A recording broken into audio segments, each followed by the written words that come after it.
How does someone go from a six-figure-a-year job to being worth over 200 million? Welcome back to the Idea Supply Chain, where we take a look at where ideas come from and what makes those ideas valuable. And in today's video, we're going to talk about value, specifically the whole GameStop saga. Now, if you haven't been following along, you may not have seen all of the hoopla around GameStop. And this is actually the second time that GameStop has been in the news over the past few years. So the first time, there was a YouTuber named Roaring Kitty who basically drove the price of GameStop's stock through the roof. And he did this in a couple of different ways and for a couple different reasons. So first of all, he would stream and post videos about his stock picks and kind of what he was investing in and why. From my understanding, he was working like a six-figure-a-year job and kind of started this as just a hobby. And when he was doing research, basically, he realized that there were a bunch of hedge funds betting against GameStop. They were basically putting a bunch of money on the fact that they felt GameStop's stock was going to go down. And he decided to do something about that. And so he used his platform to suggest that people buy stocks, buy GameStop specifically.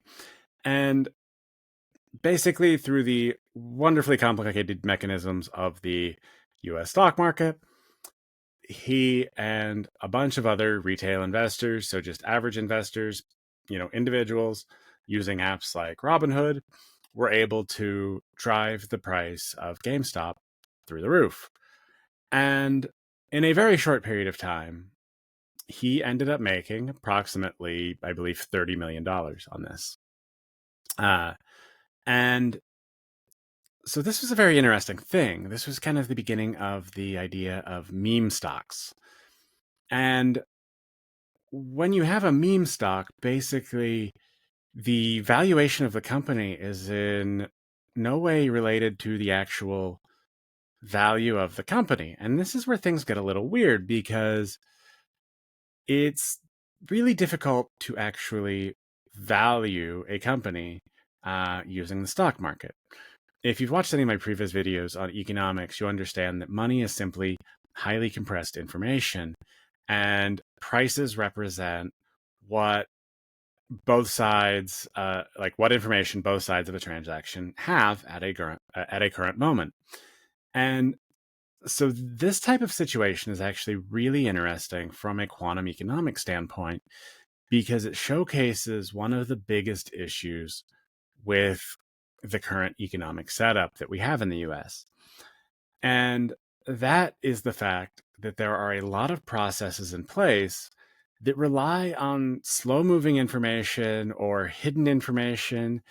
And so in this case, what we had were large hedge funds, so companies that invest billions and billions and billions of dollars, working together to kind of, I don't want to say manipulate the economy, but manipulate the economy. And so they put a bunch of leveraged bets against GameStop. And this works when other people don't necessarily realize that you're doing this. However, once that information comes to light and gets spread, suddenly what looked like a perfectly safe bet and a common thing to do ended up costing these hedge funds billions and billions of dollars. I haven't actually seen a report on kind of the full fallout, but there was just I believe there were some hedge funds that even went out of business. There were a bunch that were on the hook for a lot of money. And this was a great example of information getting out to a large number of people and breaking the functionality of the system. It no longer worked the way that people thought it would because the flow of information changed. And this is something that I don't think people have really come to terms with yet. And this is why I've been studying quantum economics, because it really explains what's happening here. And so, because we've got these systems that don't allow different parts of the economy to communicate efficiently and quickly, suddenly people are trying to leverage information in a way that they can make money. So, this idea of like arbitrage, right? You find a mispriced asset and then you figure out how to uh, leverage that incorrect price for your own profit, whether it be betting that it goes up, betting that it goes down, whatever. Basically, you notice that there's a difference in price based on what it should be. Then, we've got all of these bets. This is how the economy works. But when information is not moving efficiently, it becomes possible to manipulate the economy by moving information more efficiently.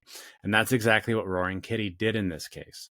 He used his platform to share information saying, hey, all these bigwigs are betting against GameStop. Let's show them that they're wrong. And that's the power of people and groups. And when you can actually get information to flow efficiently and faster than it's expected to, suddenly you have a great advantage, even as a much smaller player in the economy. And that's what happened with Roaring Kitty here. Well, Roaring Kitty's back at it again. And this time it started with a tweet. Now, basically, he tweeted out the meme of someone leaning forward, showing interest. Now, what information is contained in that meme? To somebody who doesn't know the story, nothing. But to somebody who knows the story, that is a very high signal thing. It says, oh, there's something to pay attention to. If you know that Roaring Kitty made a bunch of money by betting against hedge funds and getting a stock to go up, you think, I wonder if hedge funds are at it again. So then there's another tweet, an Uno reverse card. Again, by itself means absolutely nothing. But when you know the story, oh, is he doing it again? Is he turning the tables on hedge funds again? And suddenly, information starts moving faster and faster. This is the idea of information compression. And we're doing it in a way that is very, very powerful and frankly weird, right? How can two very simple pictures have such a large effect on the economy? And it's because of the speed of the flow of information. And it all depends on where you're paying attention in the economy. When people don't have something to pay attention to where they're focusing on the value of their own future, they're spending time all over the place. Sometimes that's on places like Wall Street Bets and Reddit. That's where they talk about a lot of these things. And then certain things happen, and suddenly what started in a small corner of the internet explodes to a large chunk of the internet. And if you know what's going on, you stand to profit quite a bit from that knowledge. And this is exactly why I say people are undervalued, because that kind of knowledge can be extremely valuable. But right now, it's very, very random knowledge. It's paying attention to obscure bits of the internet and understanding when that could blow up, and then combining that with at least some knowledge of investing in the US stock market. And so there's all these different things that kind of have to work together in order to make any of this information valuable. But it's one example. And then, so in this latest round, last I heard, he was up over $200 million in net worth, which apparently he had done some work on like the 30 plus that he'd gained before. And in this case, there was actually a really good My First Million podcast on that last week. I do recommend that you go back and listen to that if you want more information. In this case, I'm focusing more on the quantum economics analysis of the event. But if you want the actual details, go check out that episode because it was fascinating to me. And that's kind of what brought it to my attention. Because frankly, I'm not paying attention to Reddit there or what's happening. But I thought this was a phenomenal example of these kind of principles in action because it shows you how powerful information can be and how valuable that information can be. And so it sounds like basically he utilized his information and knowledge, understanding how to bet on certain things happening in the stock market. And by converting like ownership in the stock into basically like borrowing or not necessarily borrowing exactly, but putting options on the stock to say, hey, I believe this is going to go up. And so when prices do certain things, start, buying stock or whatever. And again, the stock market is a complex thing. And so there's all sorts of different ways when you understand the complexity to use that complexity to make money. And this is one of my biggest complaints with the current economy is there's so much complexity. There's all sorts of inefficiencies that can be exploited. I believe that we really need to move towards a much simpler economy, which is the idea of abundant systems and kind of quantum economics to basically focus on minimizing this arbitrage because you want to make sure that the information in the economy is moving as quickly and efficiently as possible. And then basically any weird price changes are a function of inefficient information flows and are therefore like rewarded and fixed. And so basically it's like considered just cost of doing business. But because of the way it works, he was basically able to take the stock that he owned in GameStop and convert that into bets on the price going up. Then he tweets out this image, price goes up, tweets out another image, price goes up some more. Suddenly, his prediction came true because he was able to do things that are in no way illegal. There's nothing there saying to buy stock, buy GameStop. But it had that same effect because he knew that people knew the story. He knew that he had an audience base. He knew what those memes were used to represent in culture. And he was able to turn that knowledge into a gigantic win for himself financially.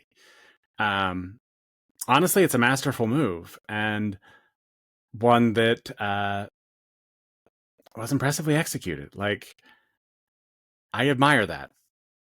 I'm not getting rich off of that. Again, I was paying no attention to it and honestly had no idea who Roaring Kitty was until this all happened. But it just shows the power of understanding how information flows in the economy, understanding how systems work and being connected to an audience in some way, having that leverage to spread certain types of information more efficiently than the typical systems.